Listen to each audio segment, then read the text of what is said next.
These are scenarios that often kill your win rate without you even knowing it. And if you want to stop this downward spiral and you're looking for additional exploits to skyrocket your win rate and literally crush your opponents, buckle up. In under 10 minutes, I'm going to be teaching you incredible exploits for 4 different scenarios: under the gun versus big blind, button versus small blind, blind battle, and also playing against the big stack on a final table.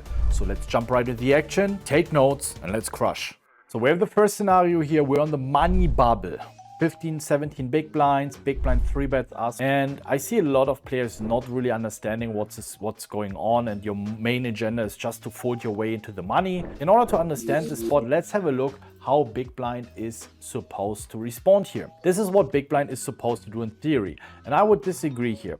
I think these combos, the 9-6 off, 10-6 off, Queen 5 off, are very likely not being 3-bet. Also, I think if they have a hand like pocket 5s and they jam, they would also jam pocket 8s or pocket 7s. What I want you to focus on is how sensitive ICM is. And in these days, people are, in my opinion, a little bit too aggressive as a big stack, and that's very easy to exploit. And you need to be willing, you need to risk your mid stack, you're safe in the money situation also on the money bubble, and risking potentially to bust. Again, this is based on my experience. I think a lot of big stacks these days are just taking a lot of these offsuited ace-x, king-x.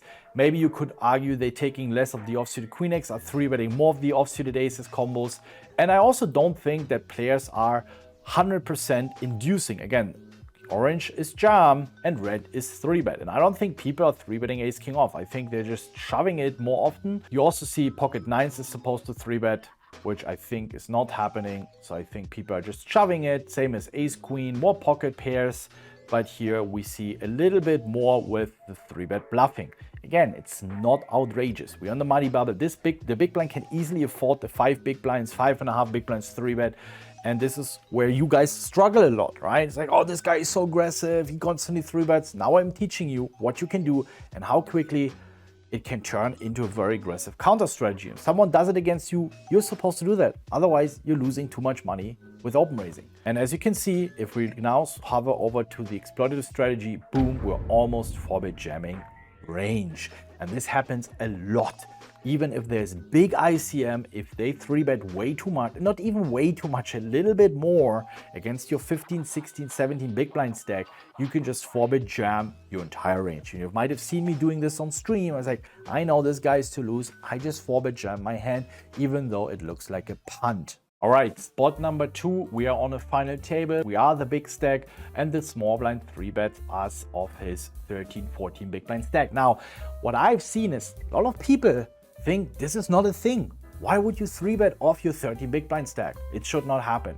So you face a lot of opponents who are recreationals or bad regulars who are not well trained in these scenarios. Now what you do is you look into your range. Oh, what am I supposed to do here?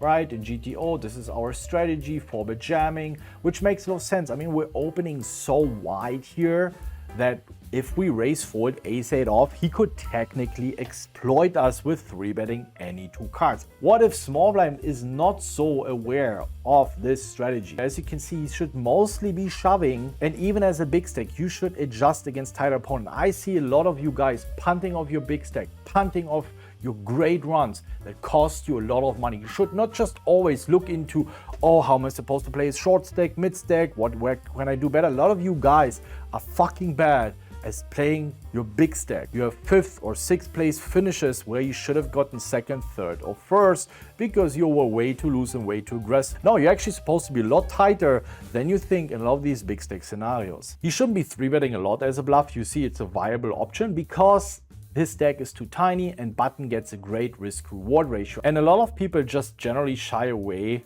being aggressive against the big stack. So now it's your duty as the big stack to identify these players and realize, man, they're probably never 3-bet folding, or if they do, they rarely do it. So what we did here is to just remove the frequency a little bit and also less jams. A lot of players are way too shy to rejam an ace-3 off for their tournament life and maybe just jam the suited broadways, suited aces. And let's have a look what happens. You see, remember this was the GTO response, boom, exploitative speakling. We're basically even raise folding pocket 9s technically, and you can see how sensitive ICM is. It's also not about that you should be playing this range. I just want to train you and help you understand how massively ranges can change. And now a spot, especially against weak regulars, recreational players who are not familiar with playing the small blind aggressively. So what we want to be looking here is on the small blind, how to react against aggression from the big blind. If the big blind is not 3-betting enough or ISO raising enough. So we have the first scenario here. You see you have to 3-bet a lot of unnatural hands, which a lot of bad players won't find. So also we reduce this here only by 2%. And this is what I try to train into you. That when you see, okay, this guy is not just tighter, he's a fucking nit, then you know that king, queen off should not be defended against a 3-bet. So let's have a look what we're supposed to do against such a player if we raise the small blind. In GTO, you know, always mixing blind versus blind. In the exploitative section, you see that that's what I meant. Even king, queen off now is a break-even defend against a 3-bet. We are also 50% of the field left. So the ICM consideration is already there. The other scenarios were either money bubble or final table, obviously ICM is clear. If it's not ICM or final table, we solve these exploitative scenarios very often with a slight ICM impact, which applies at 50% of the field left. Makes this whole sim, this whole strategy a lot more realistic. Obviously, you need to adjust if it's the very early, if it's chippy V. And we also assume that the guy is raising a little bit less against limps.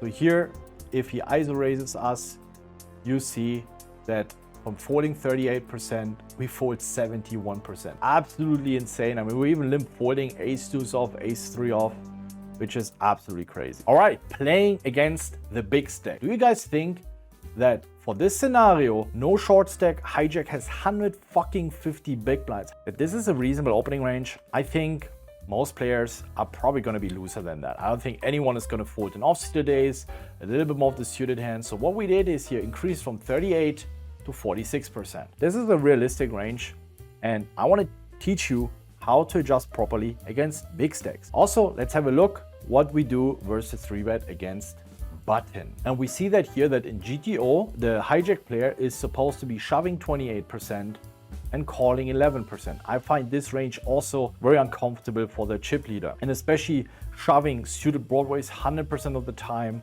shoving the suited aces like 60-70% of the time.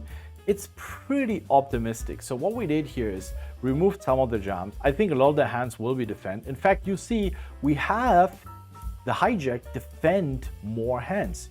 You see we tell hijack, all right, you know, we're so deep, we can easily afford calling a 3-bet, even if it's a big 3. We say, all right, be a calling station. You know, we call 6% more. We're just shoving less. So it's not a massive change. So what happens to your 3-betting strategy? This is your GTO strategy. You're supposed to even induce with pocket 9s, 10s.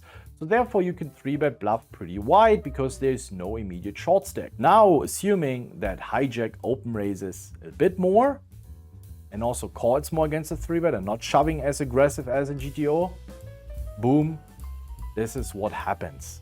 And again, you will face a lot of opponents who open king deuce off here. You don't play back, they're gonna steal your buttons, your raise first in spots. And that's why you can't win tournaments. If you never make a 3-bet bluff with a garbage hand against a chip leader, then it's very likely you're being overrun, because in the current meta, big stacks and chip leaders are usually way too aggressive, way too loose, but it works because people are not playing back. So you can see how quickly we can get to such a ridiculous 3-betting strategy. And you have to decide, do you want to belong to the side that's like, oh, this is ridiculous, like with his solver and chart, or do you want to belong to the group to finally understand that we play against human beings and human beings make a lot of mistakes? Boom, you see what happens. This is what we do at Raise Your Edge. At the Champions Tier, you don't just get all the theory, you also get a lot of exploitative scenarios and drills for you to get better. And these are just 4 spots of many more different scenarios and stacks and situation tournament poker that I have added to the Champions Tier. It's a brand new update, the Exploitative Masterclass 2025, where you can drill those scenarios. So if you want to join the winning side of poker, check it out, and I hope you enjoyed this video.